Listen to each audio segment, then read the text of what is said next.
Moving on, YCP కార్యాలయంలో స్వాతంత్ర దినోత్సవ వేడుకల సందర్భంగా ఆ పార్టీ సీనియర్ నేత సజ్జల రామకృష్ణారెడ్డి కీలక వ్యాఖ్యలు చేశారు. ఆ బ్రేకింగ్ ఇప్పుడు చూద్దాము.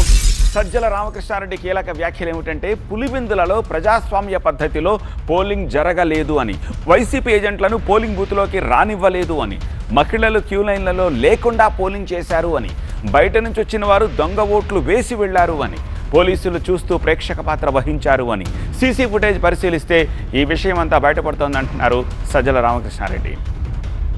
చిన్న ఉప ఎన్నిక, 10,000 ఓట్లు, 2,000 మంది పోలీసులు, బూతులు 15, 2,000 మంది పోలీసులు, ఒక్క వైఎస్ఆర్సీపీ ఏజెంట్ కూడా లోపలికి రానివ్వాల.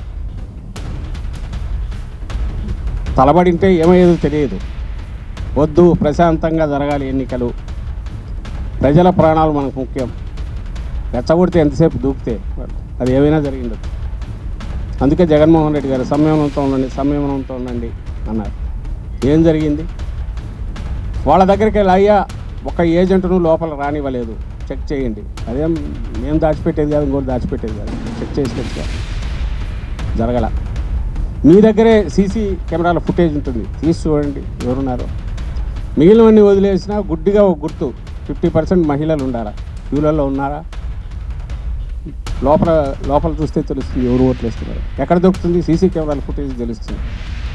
ఎన్నిక జరిగితే లోపలికి పోయి మాకు ఓటు వేసుకోవడానికి అలౌ చేయట్లేదంటుంటే పోలీసులు వీళ్ళని అడ్డగించి బయటికి దోసి లోపలైతే ఓటింగ్ జరిగితే, ఇవన్నీ సీసీ కెమెరాలో నిక్షిప్తమైతే నీకు ఎంతసేపు పని? గంట సేపు ఓపెన్ చేసి సీసీ కెమెరాలు తెప్పి చూస్తే అక్కడే కనపడుతుంది. చేయలే పని.